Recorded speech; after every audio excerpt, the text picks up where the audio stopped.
شوہر نے طلاق دی تو عورت کیوں حلالہ کرائے؟ تو پھر آدمی سے کہو کہ وہ خود اپنا جا کے حلالہ کرا کے آئے۔ یار عجیب عجیب سوال آپ لوگوں کے ہوتے ہیں۔ دیکھو حلالے کو اس دور میں حرامہ بنا دیا گیا ہے۔ حلالہ اصل میں ہے کیا شریعت میں، آپ اس کو پہلے سمجھیے۔ قرآن مقدس میں اللہ تعالیٰ نے فرمایا کہ الطلاق مرتان، طلاقیں دو ہیں۔ کسی بندے نے اگر دو طلاق اپنی بیوی کو دے دی تو ابھی کمپرومائز کی گنجائش ہے، لیکن فَإِن طَلَّقَهَا فَلَا تَحِلُّ لَهُ مِن بَعْدُ حَتَّىٰ تَنكِحَ زَوْجًا غَيْرَهُ۔ اگر کسی شوہر نے بیوی کو تیسری طلاق بھی دے دی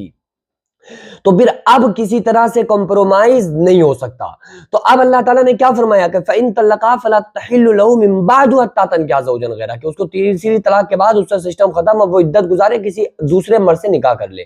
تو اللہ نے یہاں پر یہ بتایا ہے کہ اگر طلاق ہو گئی عورت کو، اب اس کے بعد اس نے کسی دوسرے مرد سے نکاح کر لیا،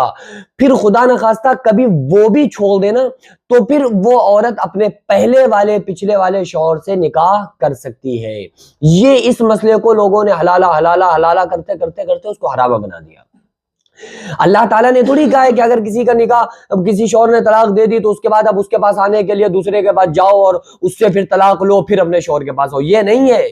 یہ تو ایک گنجائش علماء نے نکالی ہے کہ بھائی اگر تیسری طلاق دے دی تو پھر اب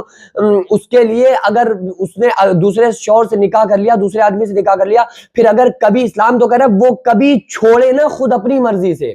جب وہ اس سے نکاح کر سکتی ہے۔ ورنہ اسلام کا مقصد یہ ہے، جو اسلام نے بتایا ہے وہ یہ بتایا ہے کہ شوہر نے تیسری طلاق دے دی، اب چھٹی۔ بھائی 3 طلاقیں اسلام میں رکھی گئی نا، کیوں؟ پہلے 1 مہینے میں طلاق دی جائے، دوسری پھر دوسرے مہینے میں دی جائے، پھر بھی پٹری نہیں کھا رہی ہے، پہلے تو یہ کہ شاید پٹری کھا جائے، 1 مہینے میں 1 طلاق دو، 1 مہینہ اب رکھو دیکھو شاید پٹری کھا جائے، نہیں بن رہی تو پھر دوسرے مہینے میں 1 اور طلاق دو، جب بھی نہیں بن رہی تو پھر تیسرے مہینے میں تیسری طلاق دو۔ اب بالکل کمپرومائز کا مسئلہ ختم، اب یہ ہے کہ بھائی عورت اپنی زندگی جی لے، شوہر اپنی زندگی جی لے۔ تو اسلام نے طریقہ آپ کو کیا بتایا تھا طلاق کا، کہ 3 مہینوں میں 3 طلاقیں دی جائے، تاکہ ابھی بھی اگر کمپرومائز ہو سکتا ہو تو 3 مہینے آپ کے پاس ہے، 3 مہینے میں کمپرومائز کر لو۔ ایک ساتھ آپ نے دی کیوں؟ اگر کوئی شوہر ایک ساتھ بیوی کو 3 طلاق دیتا ہے تو طلاق تو ہو جائے گی، لیکن دینے والا شوہر گناہگار ہوگا، کیونکہ اس نے اس طریقے کے جو اسلام نے طریقہ بتایا تھا طلاق دینے کا، اس کے خلاف اس نے ڈیورس دیے، اس کے خلاف اس نے طلاق دی ہے۔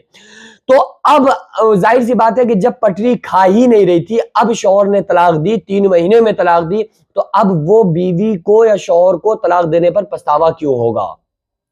کیونکہ اس نے تو 3 مہینے میں 3 طلاقیں دی ہے نا، بہت سوچ سمجھ کے دی، اگر اسلام کے مطابق دے رہا ہے تو خوب سوچ سمجھ کر اس نے طلاق دی ہے۔ اب اس کو چاہیے کہ اب عورت کی جہاں پٹری کھائے، جہاں اس کی مرضی ہو، وہاں پر وہ نکاح کر لے۔ اب اس کا پچھلے شوہر سے کوئی مطلب نہیں ہے، اب جس سے نکاح کرے نا دوسرا، پھر وہ ہمیشہ کے لیے اس سے نکاح کر لے۔ پہلا آپشن یہ ہے کہ ہمیشہ کے لیے اس سے نکاح کرے، اور یہی مقصد ہے طلاق کا، کہ اب اس کے ساتھ پٹی نہیں کھا رہی تھی، اس سے ڈیورس ہو گئی، اب دوسری جگہ جہاں چاہو کر لو۔ تو اب بھائی آپ نے اس چیز کو یہ کیوں بنا دیا کہ نہیں، وہ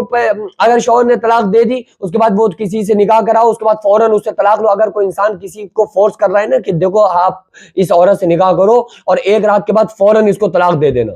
تو یہ حرام ہے کرنا، یہ ایسے کرنا جائز نہیں ہے، کیونکہ جو حلالہ ہے نا وہ اسلام میں یہ ہے کہ دوسرا نکاح وہ ہمیشہ کے لیے دوسرا نکاح کرے، ہمیشہ رہنے کے لیے، کہ بھائی ہمارے شوہر نے تو چھوڑ ہی دیا ہے، اس کے بعد جانے کی ضرورت کیا کم وقت کے پاس، جس شوہر نے ایک بار میں 3 طلاقیں بغیر کسی بات کے اور بغیر ایسے ہی لوگ دے دیتے ہیں نا۔ بڑی ایک عجیب بات تو یہ ہے کہ لوگ یہ کہنا شروع کر دیتے ہیں کہ وہ شراب کے نشے میں طلاق دے دی، شراب کے نشے میں طلاق دی جائے تو بھی طلاق ہو جائے گی، یہاں تک کہ اگر شوہر اپنی بیٹے سے کہے کہ جاؤ اپنی مما سے کہہ دو پاپا نے تمہیں 3 طلاقیں دے دی، اور وہ کھیل میں لگ جائے تو بھی طلاق ہو جائے گی۔ البتہ یہ ایک ساتھ 3 طلاق دینے والا شوہر گناہگار ہوگا، اور فضول میں طلاق دینے والا انسان گناہگار ہوگا۔ بھائی اس کے لیے کچھ وجوہات چاہیے، کچھ عذر چاہیے جو شرعاً جائز ہو، کہ بھائی پٹری کھانے کا سوال ہی پیدا نہیں ہو رہا، اب یہ کنڈیشن ہو جائے کہ یا تو شوہر بیوی کو مار دے گا، بیوی شوہر کو مار دے گی، تو اس سے اچھا ہے کہ بھائی ایک دوسرے کے اوپر پیٹرول چھڑک کے مارنے سے اچھا ہے کہ پھر ایک دوسرے سے الگ ہو کے تم اپنی زندگی بسر کر لو اور تم اپنی زندگی بسر کر لو۔ تو بھائی مسائل شریعت کو آپ کو سمجھنا پڑے گا، آپ سمجھو گے تو کچھ نہیں ہے، اور نہیں سمجھو گے آدھی ادھوری بات لوگوں کے منہ سے سنو گے تو پھر ظاہر سی بات ہے آپ حلالے کو حرامی زندگی پر سمجھتے رہو گے۔ تو مسائل کو اسی کے لیے سیکھنا علم کا ضروری ہے، مسائل سمجھو، طلاق کے مسائل کے ہیں کیا، اس کو اپنے آپ اپنی طرف سے مت اس میں اپنا دماغ لگا کے اس کے اوپر فتوے لگانا شروع کیا کرو۔